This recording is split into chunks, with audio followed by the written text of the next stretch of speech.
Hello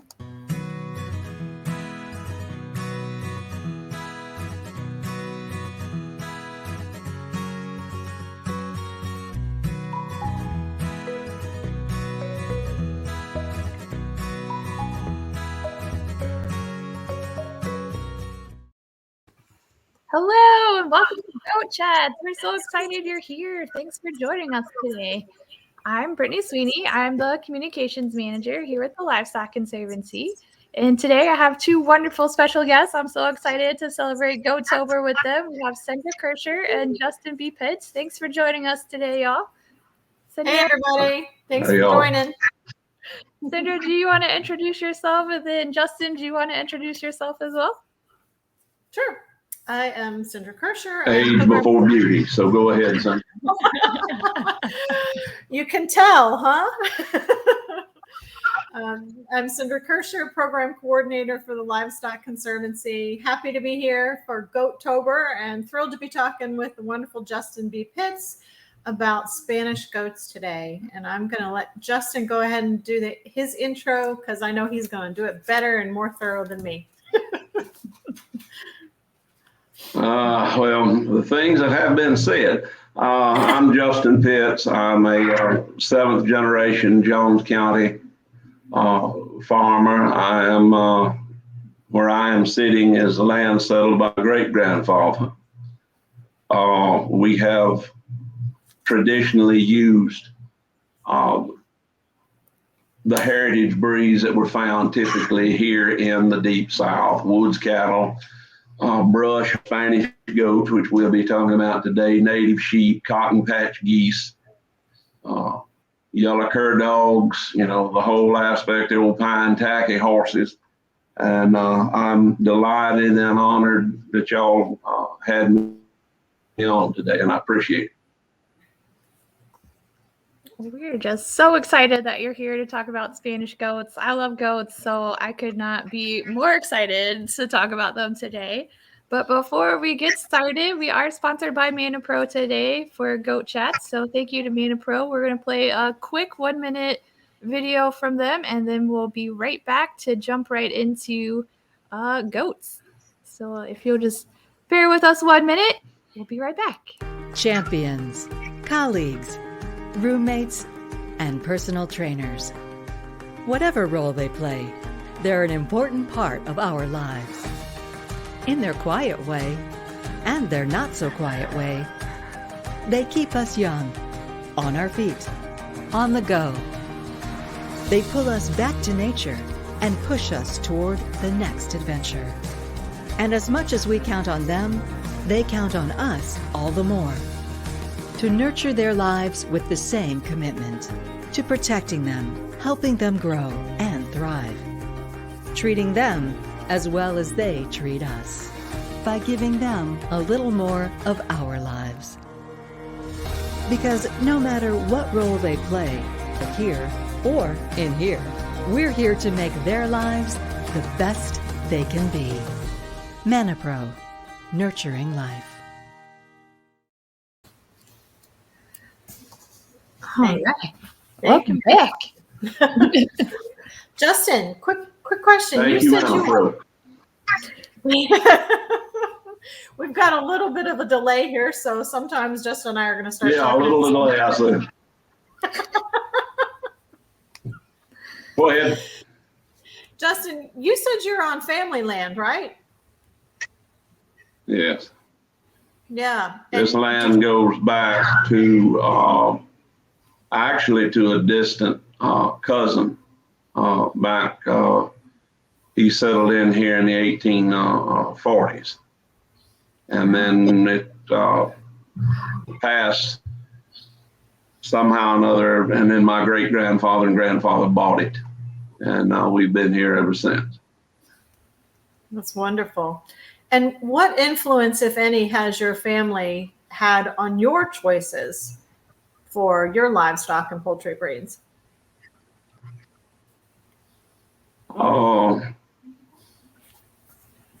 My grandfather Pitts always said that in every generation there's one that holds to the old ways. And he said I happen to be his. the one that held to it. And, they had crossed the cattle with first Durhams, then Horned Hereford. When the stock law came in on this side of the river, which is only a mile or two that way, in the 30s, people voted it in here. West of the river, where my paternal side of the family came from, it was still open range. And as they began, the stock law came in and began to shut people down, they went to these other breeds. And I just had some neighbors and close friends that just never got rid of their traditional livestock. And I grew up around them, grew up seeing them. And when I was a kid, I got back into them, and other family members followed suit. And they came back to what we had traditionally had. Regrettably, I had to go get them from someone else, but we still have them. That's the most important thing. Mm-hmm. Nice. And at one time, the only goat that could survive here was the brush, or what we've come to call now the Spanish goat. These woods where I'm sitting now used to be full of them. Yeah, for about 300 years, the only goat in the Southeast, right? Right. Mm-hmm. And why don't you tell us a little bit these other breeds of goats? The history of the Spanish goat. I was going to say, why don't you tell us a little bit of the history of the Spanish goat? Best I can tell, our goats probably came up along the coast of Florida. They landed. I was talking with a friend of mine Sunday about the cattle. The cattle were brought up by ship into Bay St. Louis. I'm certain the goats had a similar experience. The sheep were all of Spanish extraction. And it's hard to imagine that an area as hot and humid as it is here could possibly have had a sheep industry like it did. But native sheep, the hobbyists call them Gulf Coast sheep. We always call them native. We've got a town here named Wool Market. And they would take the ox teams, let the coupling pole out in the wagon, shear. It would look like logs rolled up. And they would take, my grandfather used to talk about hauling the wool market, driving the sheep and goats to market in either we're halfway between Mobile and New Orleans. There were 48 slaughterhouses in New Orleans, and they would drive cattle, sheep, goats, and hogs generally to New Orleans because they paid better in New Orleans as a rule than they did in Mobile, and that generated the market for these goats because goat as a meat, as a source of protein, wasn't that commonly eaten here. It was always the hog for the deep south, I don't know why it had its power, but the port towns is generally where you sold your goats and sheep out. And they just been here forever. 35 years ago, I could have took you a quarter mile through the woods right there to my uncle's barn and loaded you any number of Spanish goats. We could have went 3 miles up the road to Mr. Rob Bailey's. He had 400 head of grown nannies running in the woods. Mr. Bartman Scott up in Smith County had 100. Mr. Bird out here at Sand Hill had 250. There were just any number of these goats here 35, 40 years ago. And now all those flocks are gone. Mm. That World War II generation died out. They brought in new breeds of improved. And you don't know the number of people that walk up to me and ask me, you still have any of Pawpaw's goats? Where can I find any goats like Pawpaw had? Because these, whatever explicative you choose to use, don't live. Mm-hmm. So you raise a good point there. More questions? about the numbers, the population of the goats. They were very plentiful in the Southeast, and now the Livestock Conservancy has them on our watch list. So they have really, really been disappearing, like you've said. Tell us, Justin, I mean, obviously you love them. You've been sticking with them since you were very young. What do you like about these goats? All of what we consider our native livestock, cattle, sheep, goats, longevity is a big thing. They live forever. I had a vet tell me that there's no way that a goat will live to be 16 and 17. And I said, yes, and you're more than welcome. And he came and he said, this defies the textbooks. And I really don't have much use. And I'm trained in it, by the way. I have a degree from those people, the Extension Service. It's not uncommon. I've got some yos I know that are 14, some nannies that are aged.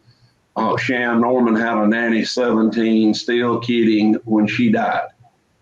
She had a big twin. They were big enough to wean.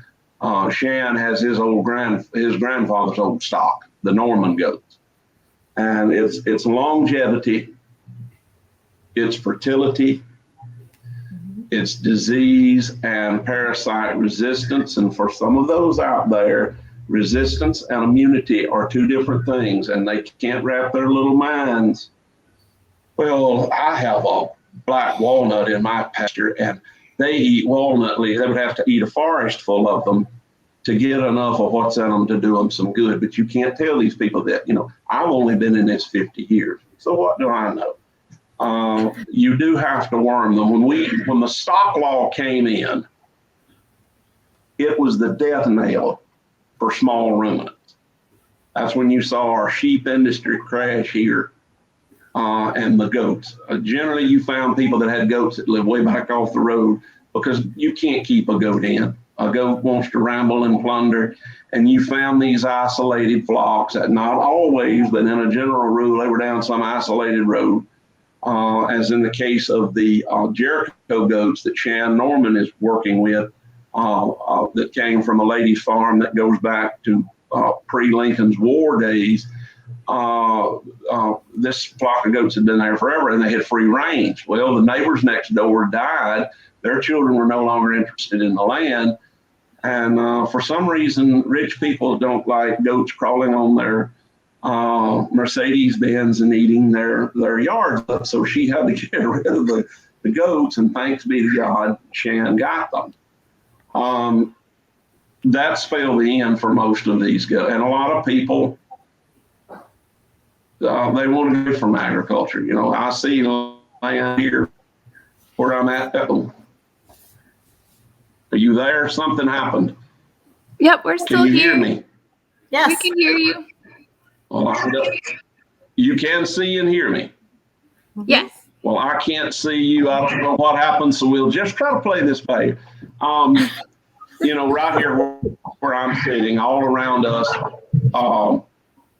is now in houses.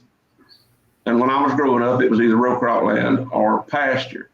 And one of the things that have hurt the Spanish goat, like the other traditional livestock, is there's no one left that's raising these. The interest just left. There's no one in the Bayliss family, for instance, raising Bayliss cattle or raising Bayliss goats. It's just, they're gone, Yeah. It's unfortunate. Yeah.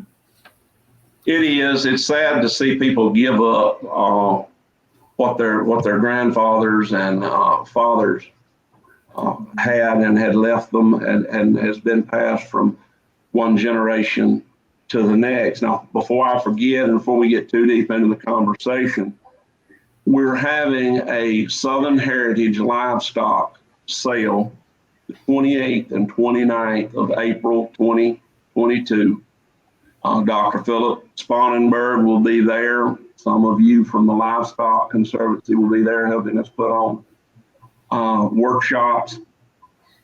we're working. Belong to all of these various organizations. Obviously, we're going to have Woods Cattle. The Piney Woods Cattle Foundation is going to be there. We're going to have Spanish goats. The National Spanish Goat Association will be there, and we're going to offer for sale some genetics that have not been released that are bred in the Southeast, from the Southeast, that will work here in the Southeast. The Coastal South Native Flock Alliance, which deals with native sheep, will be represented there selling native sheep. And then the Southern Cotton Patch Goose Association will be there also for a trade day. You can trade breeding stock, goslings, hatching eggs. But there's going to be a little picking and grinning. We're going to cook a whole goat, a whole sheep, a whole hog, and of course have beef from Woods Cattle. And it's just going to be a celebration of the culture, and we look forward to y'all being there. And we're about to put up a website for this, so be looking for that in the next coming week. Yeah, that sounds like a great event. Justin, please make sure to send us more information as you have it, once you have the contact. We'll definitely do that. Great. So a little bit more, since we're kind of going circuitous here, let's go back and talk about Spanish goats. What do they look like for folks that have never seen one? Well, you're not ever going to see a pure Spanish goat with a big old nose and horns come back and down. That you're not going to see a pure Spanish goat with that. Most Spanish goats, and I think I had sent y'all some photos on the Billies. It's a flat or even possibly a dished face. The horns go back out and twist. They go up. They're generally more of what I call an angular built animal. They're not built. Some breeds of the newer created meat goats are built almost like a hog. They're square. They're a lot blockier. Now you can have that in certain Spanish strains, and the Jericho is one of them. They're a little short-legged when they come like that. They're a little shorter-legged than most goats, but they're some of them are rather muscular. But generally, as a rule, a Spanish goat is angular. And I have people say, "Well, what color are they?" And I just say, "Yeah, they can be black, they can be white, they can be red, they can be spotted, blonde. You will have some that will have shaggy heel. That is a characteristic you see more in the goats that still reside in Spain and Portugal. You can occasionally have Pole Spanish goats, and this recent group of goats that we found in Georgia, about a fifth of that population is Pole. The Denny's generally have well-made, tight udders. They have good udders. But they don't have balloon tits like you'll see in some breeds. They generally have small, well-made udders that don't break down. One of the biggest things that I've seen in other breeds is that udder situation where it becomes ballooned, and nobody wants to have to hand milk and until the kids get big enough to take it. And these Spanish nannies don't have that. They generally have good, well-formed udders for the duration of their life, which again I have said they go into their teens sometime. Brittany, let's show a few pictures if you have them handy. And maybe Justin, as the picture comes up, maybe you can say what we're looking at here. So this is some red ones in a trailer, it looks like. Those are the Dido goats. Yeah, you'll have to describe them because whatever happened on my computer screen, I still can't see you. Those red nanny, most of them are red. There's a few black. Those are the Dido strain from the Dido community here in Hancock, Harrison County, here in South Mississippi. I've got 9 of those, and the Dido of the Nikkei's family, who has came from the Ladners, they still have about 16 of those nannies, and we took them to Georgia Billy because we're going to have to grade up. There are no more Dido Billies, so we're going to grade back, try to get a Billy out of the Georgia. They'll be pure Spanish, but we're grading up. We'll go back half, 3, 4, 7, 8. So be purebred on the nannies, 15, 16 on the Billies. Mm-hmm. Great. This looks like a blonde one and a black one in the field. Billies. Yeah. Billies. But those are the Georgia strain. Those are the Georgia bloodline goats. And I just had gotten you a couple of pictures to show you what we've got there. A lot of those are spotted. We've got some black and white spotted ones, some red ones, a lot of gold and white spotted goats are found in the Georgia strain. Huh. This is a black one, a blonde one, a sheep, and it looks like a Piney Woods calf. Yep, native sheep and a woods calf. Yeah, those are more of the Georgia strain, and possibly if there's nannies in the mix, if I remember that picture correctly, those are the Alabama strain nannies that we found this summer. That might be the next picture. This one doesn't have any nannies in it. Oh, Then those would still be the Georgia. Here's the one with the big black Billy with his head down on the ground on the right-hand side. Do you remember that photo? Yeah, that is a Georgia. That's the Georgia Billy that I'm using over my set of Dido nannies. Okay. And the Georgia goats are big and nice. A lot of these southeastern strains, I have people make, kind of derogatory comments, like the low country, these Alabama goats. Some of them have not had any selection pressure at all. Mm-hmm. So it was survival of the fittest. So while they tend to be small, you got a goat that's tough. Now these Dido goats, they don't get any attention at all. No kind of attention whatsoever. So they got to be tough. If you can grade up to that, and what we're doing is we're taking some of the other bloodlines and grading up. We're breeding that hardiness, that resistance, that toughness into some of the other Spanish bloodlines that we've got out there that are not from here, that are from other parts of the country, that are great goats, but they just don't have the resistance. This part of the South is just parasite country. If it bites, stings, agitates, whatever, we've got it. And it takes a real tough breed of goat to remain unassisted here.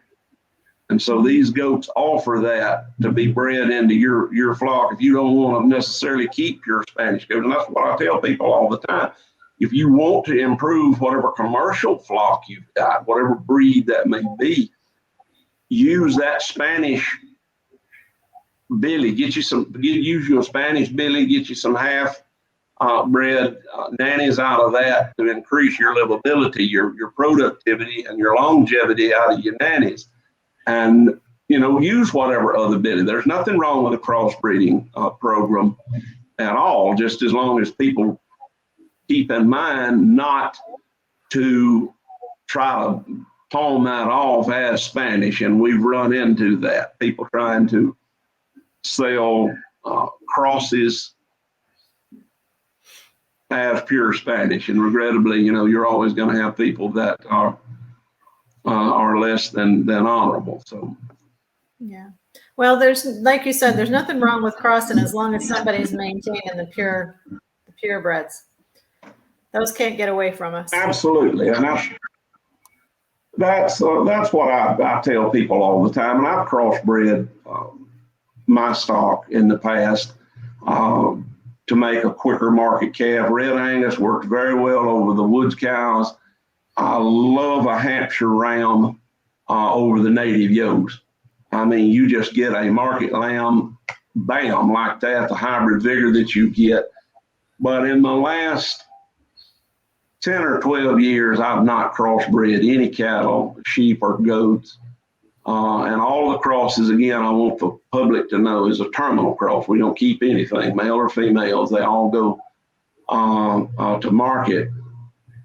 but I've kept the goats and the sheep pure, most especially because I cater to ethnic markets. I've created, I guess, my own market. I have a huge Hispanic and Middle Eastern following, and both groups of people tell me they prefer the taste of the native sheep and the Spanish goat to anything else. One of my customers I've got to be very good friends with, Bernardino, is from Guatemala.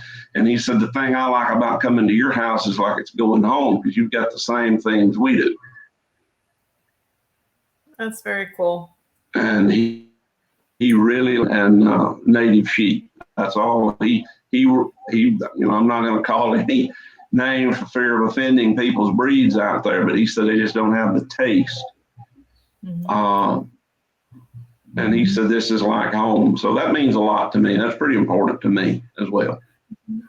Speaking of Ark of Taste, the bio that you sent us, you mentioned having some influence over getting some of these breeds on Slow Food's Ark of Taste. Do you want to talk a little bit about that? Yes. I'm not one to pin roses on my own crumb, but you had asked about it, so I shared that with you. Yes, we got the sheep, the goats, the geese. I think the cattle are on there. We owe a great influence to several different people out there, and I'm reluctant to call any names for fear of leaving someone out, but they know who they are, and they know that that my hat is off to them for the efforts and the kindnesses that they expressed in getting these animals on the Ark of Taste. We have one chef that really brags about the native and the native sheep, and another chef that really likes the Spanish goat. They talk about that they retain kid and lamb qualities far longer than other breeds, more modern, more commercial breeds that's available to them. So I'm very pleased and very proud that animals that are part of my background and agricultural heritage are on the Ark of Taste. Mm-hmm. Now, Justin, when you say they maintain kid and lamb qualities longer, do you mean tenderness? Do you mean mildness? What do you mean by that?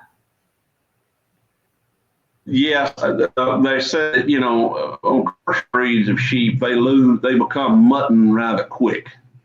The goats become more, I know goat meat is called Chevron, but they just seem to keep a tenderness. One chef described it as a sweetness. He said they maintain a sweetness a lot longer because, you know, they've asked me, how old is it? Well, they're a year and a half. As opposed, you know, the other breeds that by that age they've acquired a taste that would be much stronger, I guess, and the meat more coarse than these are. I don't know if you like any particular preparation for goat meat, but there's a local cafe here in Pittsburgh. Well, it's not in Pittsburgh, excuse me, but in North Carolina, that every time I go, I've got to have a goat burger. They're fabulous. I can't tell you if it's Spanish goat or if it's something else, but goat meat is, if you haven't tried it, please treat yourselves. It's delicious. Like I told you earlier, you know, pork, even though we had tons of cattle, pork was generally the meat. Here among the white population, goat was eaten pretty much at holidays. You know, somebody's birthday, if we had a little, they used to call it a frolic, you'd cook goat, 4th of July, Labor Day, events like that. Goat was just not a big meat here. Now, Miss Creasy Scott, her husband, Mr. Vardaman Scott, had these goats. And among certain families that had goats, it was eaten more regularly. Andy Ladner, a friend of mine down in the Keel, area, which was famous for producing whiskey. Al Capone got his whiskey out of there, and his kin people were some of the folks making it, but they would talk about cooking goat, and the best goat I've ever eaten, the lavender sticks. But they are a French group of people. I guess you would consider them somewhat Cajun. I know that for a long time down there were families that still spoke only the French.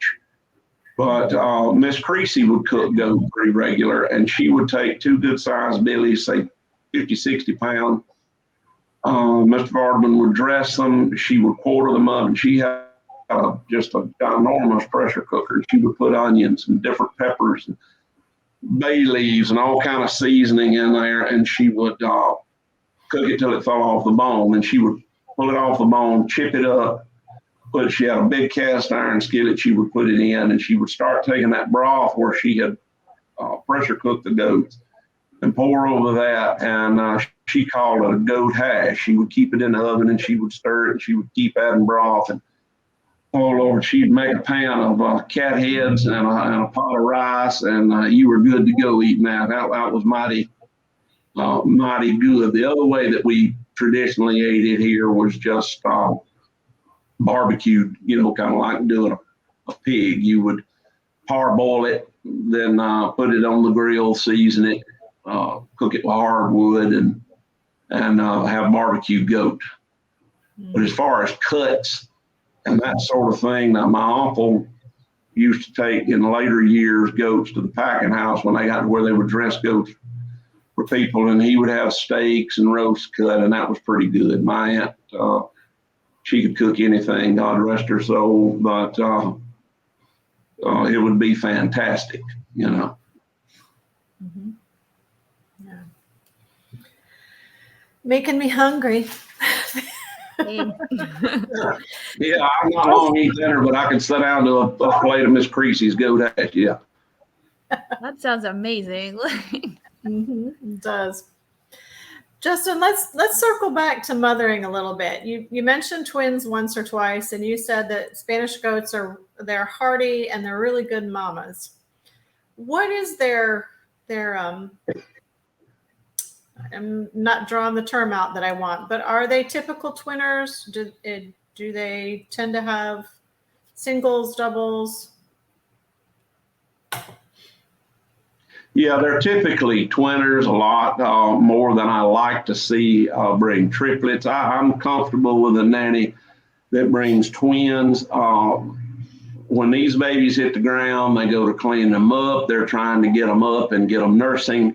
Now, you have the exception to any rule. Every now and then you'll get one and that won't, but I mean, that's in any breed, so I don't want any of the detractors out there to say, oh, yeah, but you do have that exception to the rule. But as a general rule, Spanish nannies are excellent mothers. Now, here where I am from, nobody removed males from anything. The cattle, the sheep, the goats, the hogs, everything ran in the woods year round. Now people have control breed. But the goats Daddy had, my mom and Daddy had these things. They would kid about every 6 or 7 months if left with a billy. Now people breed them to kid one time a year. They say it's not as hard on the nannies. You get a more uniform crop to go to market at once, as opposed to get a handful here, and in a month or two later, you got another handful that control breed. But these things are very fertile. J. Frank Dobie wrote about that, about the Spanish goats, when he wrote the book, The Longhorns, and he mentioned in there specifically about the Spanish nannies out in Texas that they kidded every 6 to 7 months. And that's typically what you saw with the southeastern strains as well. They just do a real good job. They're very devoted mothers. Shan Norman, I got to know Shan here about 6 months ago, and it's just like we were related. I mean, everything, his experiences growing up, my experiences growing up were the same, and we just had a bond and a connection there over this stuff. He's got a concrete slab that his grandfather had poured. He was building something in the backyard, and it's been nearly 100 years now. And the prints of the Norman strain of family goat, the goats came in that evening, they walked across that wet concrete, and those tracks are there nearly 100 years later to be seen. And those goats' descendants are on the Norman farm now. But Shannon and I were talking about this the other day. We've even had nannies that we could graft kids to. You know, you lose a nanny, something bad happened.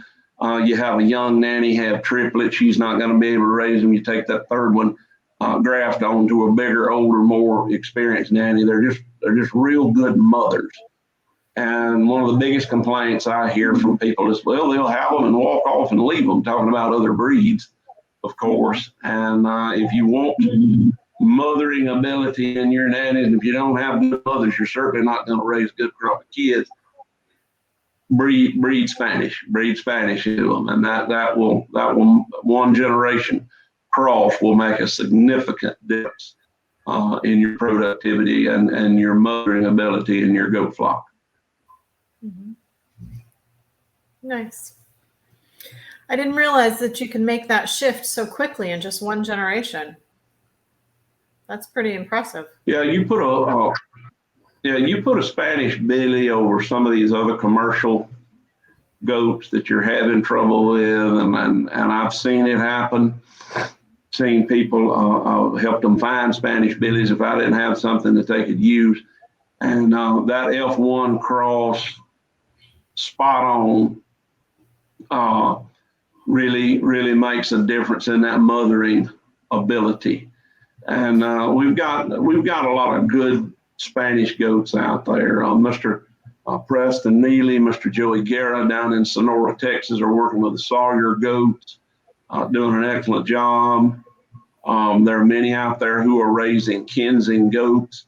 Mr. Robert Kensing was a stellar individual, and this world is a much poorer place due to his absence. And he had a lot of influence on me with the Spanish goats. He gave me a lot of guidance.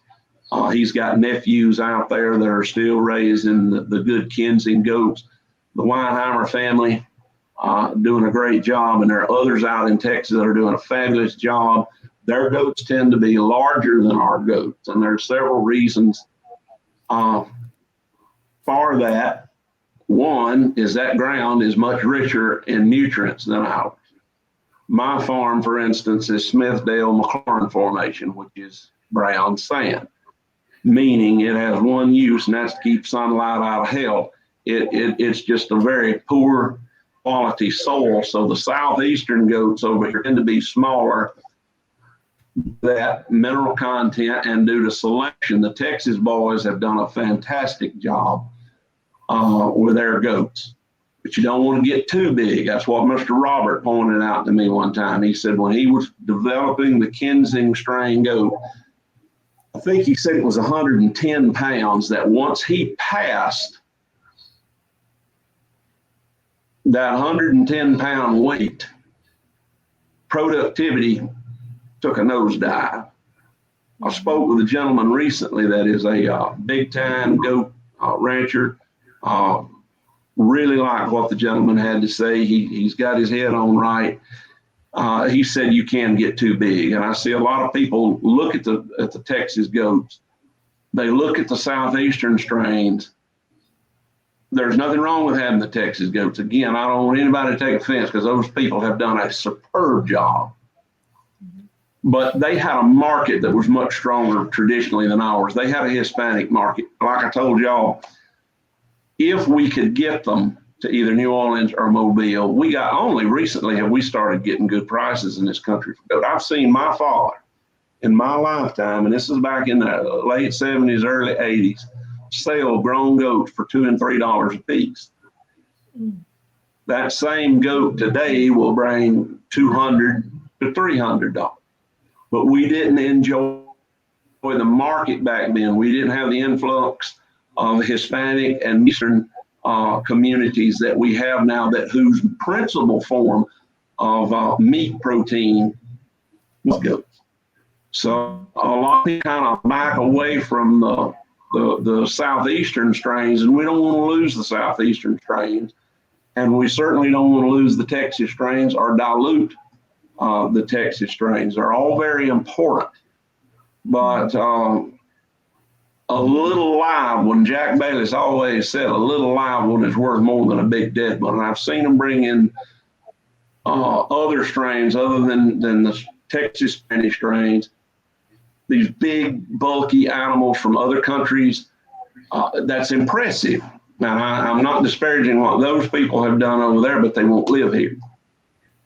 Not unless you keep a vet on the place or you're a pretty good veterinarian yourself. So we want to stress here, both the Texas bloodlines and the southeastern bloodlines are excellent mothers. But sometimes you have difficulty. I bought a huge set. Mr. Robert sold me a tremendous set of nannies one time. Young nanny, he handpicked everything. It was my birthday when I went to pick him up, and he gave me a Billy for my birthday.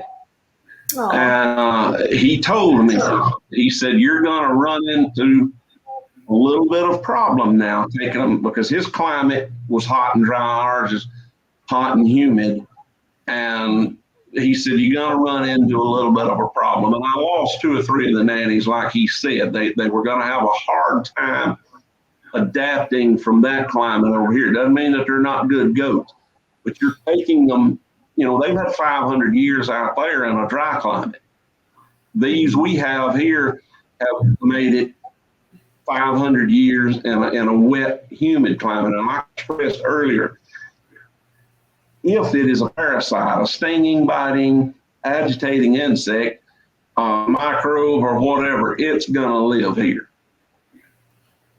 You can take those 2 best of worlds, good, big, framey Spanish Texas goat, and the smaller but tough and well adapted Eastern strain goat, and cross them. That is a good thing. You're raising strictly going for a goat, and you're marketing straight. Your principal goal is not conservation, but the production of a protein product. That's fine, but we don't want to lose the southeastern strains due to outcrossing them. I hope I'm not making sense and not offending anybody, but I hope people are grasping it's important. We want to maintain the Kinsey. We want to maintain the Sawyer. We want to maintain the Weinheimer, and there's several other bloodlines. Those are just the 3 ones that I work with, that I have. There are others out there that are equally good goats, but you don't want to certainly sacrifice the integrity of that flock. I don't want to see Mr. Robert Kinsey goats become a composite with something else. And we certainly don't want to overpower our southeastern genetics. A lot of people look at it that bigger is better, and they got some fine goats. But we certainly want to keep like our low country. That is I had low country, and I gave the last ones that I had to an individual trying to help that person because they expressed a real deep, genuine interest in keeping low country going, and low countries are small. These Alabama strain I have are small. Now the Georgia goats are bigger.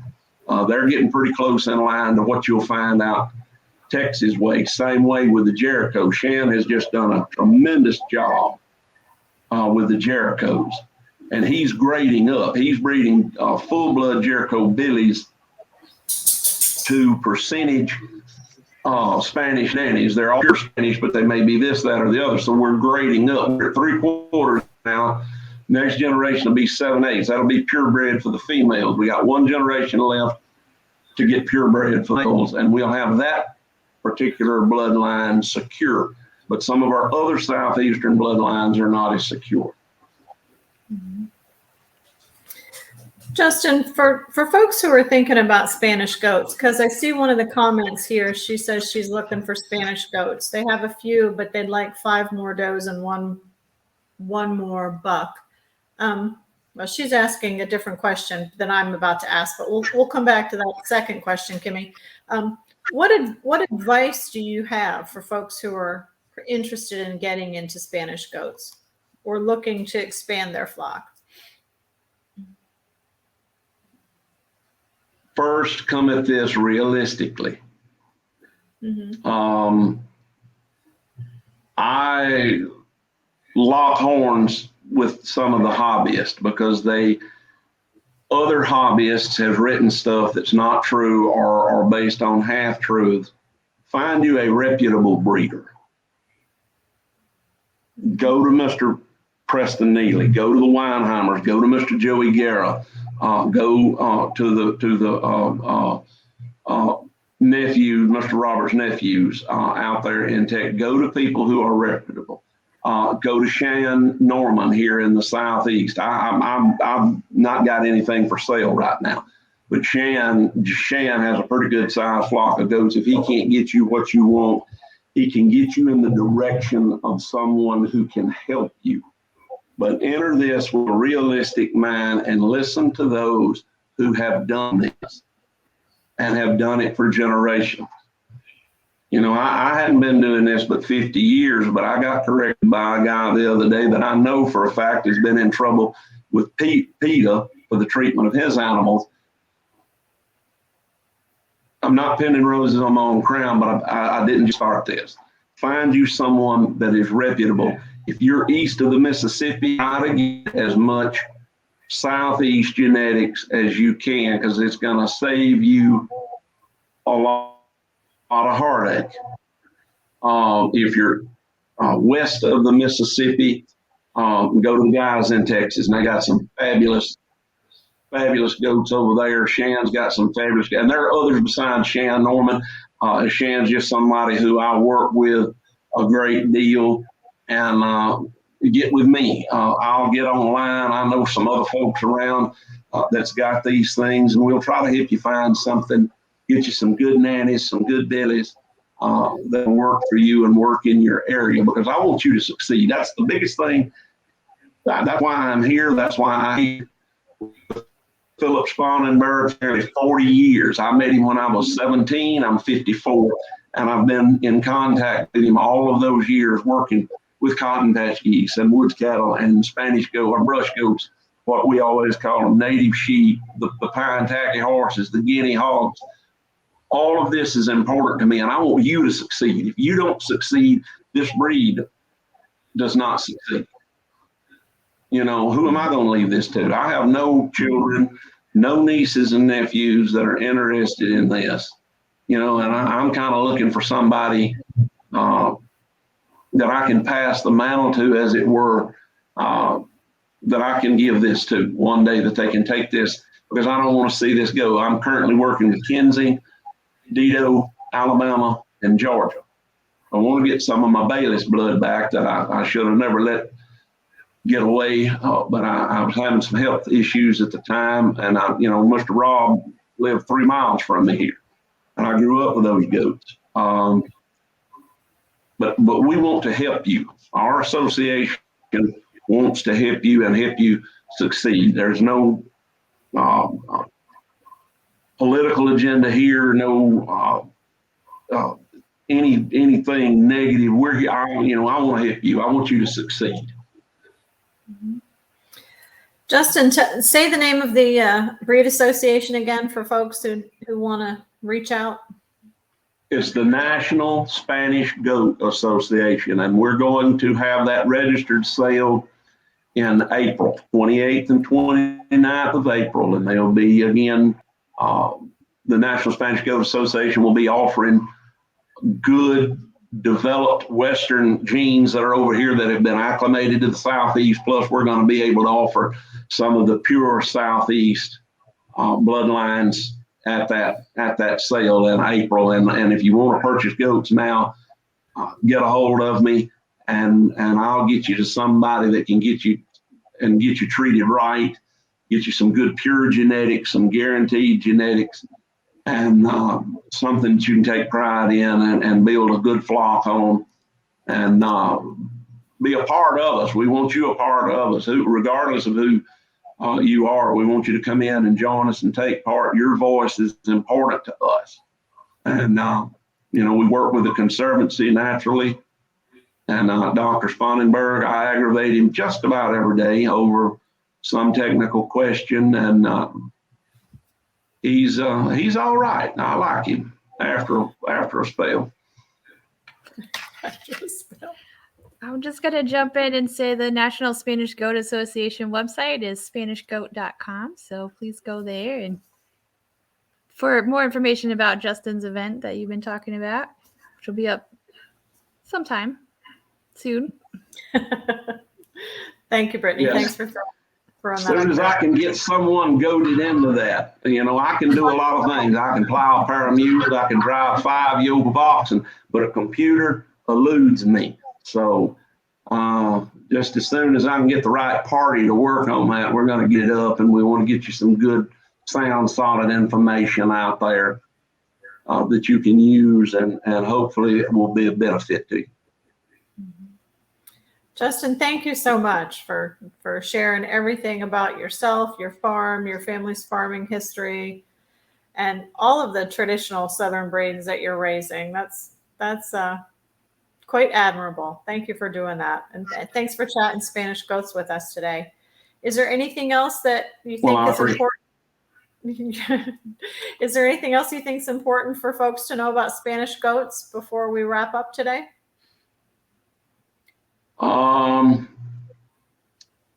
Just know that they're a part of a very long, unique agricultural history, and I think, humbly, from the bottom of my heart, I think they deserve a chance, and they are proving themselves.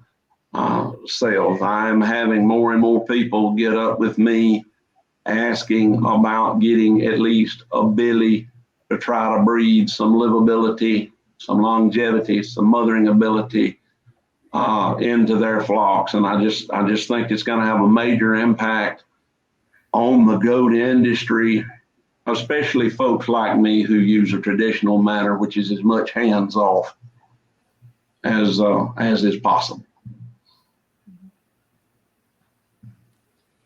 Thank you, Justin. Thank y'all for having me. It means a lot. I appreciate it. Well, as we wrap up here, thank you again, Justin. This has been such an amazing chat. I know I've learned so much about the history. That's amazing. A big shout out and thank you to everybody who wrote in questions today. So thank you, Jean, Kimmy, Kathy, and Rochelle. We appreciate your interest today. That's amazing. Also, a big shout out and thank you to all of our members and supporters of the Livestock Conservancy. We wouldn't be able to do any educational programming or work with any of our amazing breeders of Spanish goats or other livestock on our conservation priority list without your support. So thank you from the bottom of our hearts.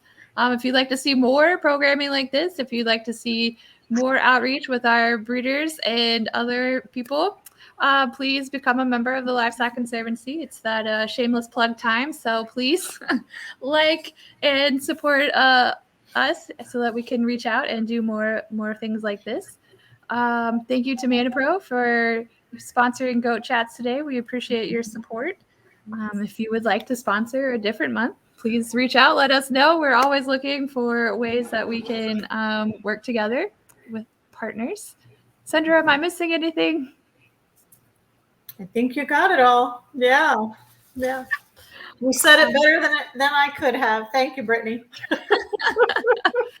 Justin, is there anything else you would like to plug today besides this awesome event, which I am super excited about? Just come out and make this the best event you ever attended, because if you attend it, it's going to be, and that's everybody. Whoever's out there, come, take part. Going to be jams, jellies, quilts. It's just going to be a trade day. We're going to have a good sale. We're going to have good meetings. We're going to have a good time.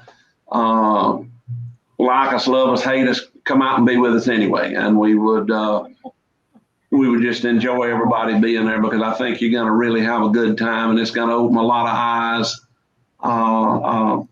to some really good livestock that works here in the Deep South. Absolutely. Sounds great. Thank you, Justin. We appreciate you immensely. Thank y'all. Thank you. All right. We hope everyone has a wonderful afternoon. Thanks for tuning in again. We will be back again later this month to talk some more goats. So we hope you'll tune in then. Until then, see y'all next time. Bye. Bye, everybody.